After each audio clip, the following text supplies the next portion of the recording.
Hey, everybody. Welcome to this week's Weekend Extra. Pastor Joe here with Pastor Ryan. Just wrapped up the Our Mixtape series. It's a fun series, man. Was. So much practical relationship stuff. And with the way this is always in our face, like, it's just helpful. Good. It was fun. Yeah, super fun. And then the music videos. They're just fun, over the man. top. I'm sitting here with Justin Timberlake is really what I mean, not just Pastor Ryan, but Elvis is in the building again. That's right. You're back with no chops, though. No chops. Those came off within moments of that video. They were amazing. I think amazing is not the word my wife would use, but hey, it's that's general. why they came off right away. That's right. Cool. Well, we had this, you led us through a great conversation just on what it means for a husband and wife to serve one another and how that's so much more important than basically asking for the person to fulfill your needs. And obviously, if you missed that conversation, dive back in. So foundational to a healthy marriage. But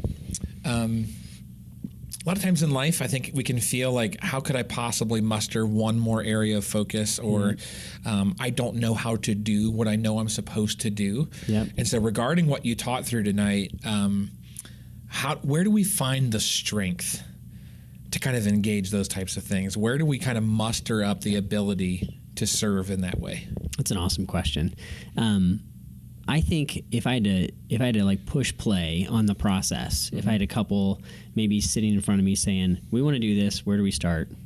I think step one might be to look at each other and say, you know what, really, I can't control you. Yeah. Like, I can't control you, and the needs that I have in my life, like, I can't make you meet those in my life, and so I want to surrender that, right? Kind of surrendering control of the person, trying to change them, and then trying to make them do something for me. You know, I think starting there in a place of surrender, and then looking at God and saying, God, I can't love like this on my own. You know, like, I need you to love in me and to love through me, which is really, it's a fruit of the Spirit, fruit of the Holy Spirit.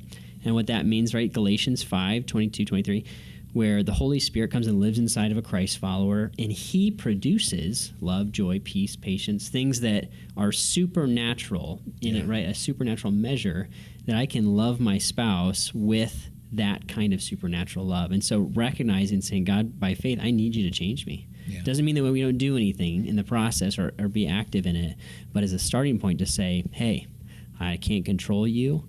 I can't make you meet my needs. God, I need you to produce this kind of love in me. Like, let's start there rather than trying to muster it up on my own or fake it or blah, blah, blah. But there is action involved. And I think once we recognize that the Holy Spirit's going to produce love in me, we get going. Yep. And we start doing what we know we need to do and start putting it into action. I think one practical question might be, if I was sitting there with a couple, like, what is probably on your spouse's mind that they wished you would do that you're not doing? Like, just how about we start there? You know, Holy Spirit, help me to do this, and then just do that thing. Yeah. In my own mind, and my wife's mind, pretty sure, and then in all the couples I've ever talked to, there's always something that comes to mind right away. Right away. Like, and it's both ways, right? Something I wish they would do, and something like, I know that they kind of want me to be doing this more. But and so you know those things. Sure. And for whatever reason, our selfishness creeps in, and we tend to fight against that. But that's where our focus on Christ will pull that back to where it needs to be. Yep. He can help us do it. Awesome. Now, the other thing that you talked about, kind of along those lines, like, we need to serve Christ first. Like, he's actually the priority. We're trying to please him. And through that, then this like service kind of culminates out of that. Yeah. Why? That's weird. I'm gonna just be honest. It sounds weird. Now I'm bought into it, right? And it still sounds weird. Like, to love my wife, I have to love this Christ first. Sure. Why does that practically make sense? Right? Yeah. Like, just help us walk through that.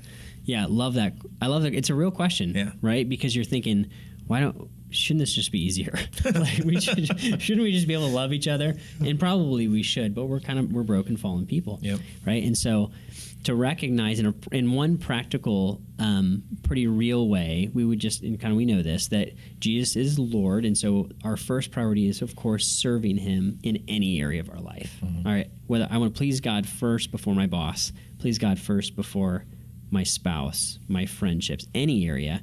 But then practically, like, from a spiritual perspective, if we believe that Jesus knows and sees all of the needs that my spouse has. If we know and believe that Jesus sees all of my needs, right, then I want to start with trusting him to put all the pieces together, because I can't like make that happen on my own. And a bunch of us have tried and it just doesn't work. So we start by kind of recognizing he has a higher line of vision and knows my spouse in and out, and so and knows me in and out. And so I want to start there by appealing to him. I was just writing this actually in my journal the other day. I was writing down, remembering that I asked God, pleaded with him to work in my marriage. This is probably 15 years ago, and I was like, Lord, I can't, you did it. Like, you are doing it. We're never going to arrive. But the kind of marriage I have today is night and day different than it was 15 years ago. And that was an answer to prayer. Yeah. I'm like, Lord, I'm out of answers. Like, I don't know what to do. I'm freaking out. Help. Yeah. Lord, I want to please you first, right? I don't know where else to go. Yeah. I love that. I just, there's so much to that go to the Lord first that just makes sense. Yeah. Like, I love how you said that. Like, he knows your needs. He knows their needs better than you could ever communicate, express, know about yourself even. Right. And then he's the one that's going to work in their mind and heart anyway as you pray and begin to love them. They're going to see your service in a different light. It's a great point. If God's working alongside you. Absolutely love that. So, maybe this is a prayer that we need to all be praying right now. God, work in our marriage, even if you're in a healthy place. Like, that's not something to just take for granted.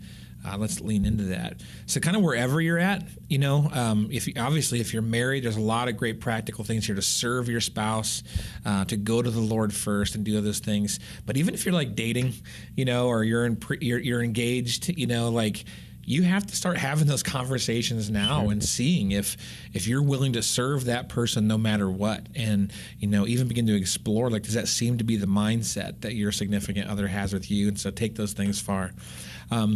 Keep checking out this series. This could be one of those resources where you keep coming back to at different places in your relationship or your future relationships if you're still in those dating cycles.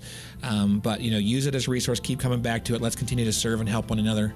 And we'll keep seeing how God works in great, great ways. All right, we'll see you next weekend for the Weekend Extra. And this has been Joe and Ryan with you. Thank you very much.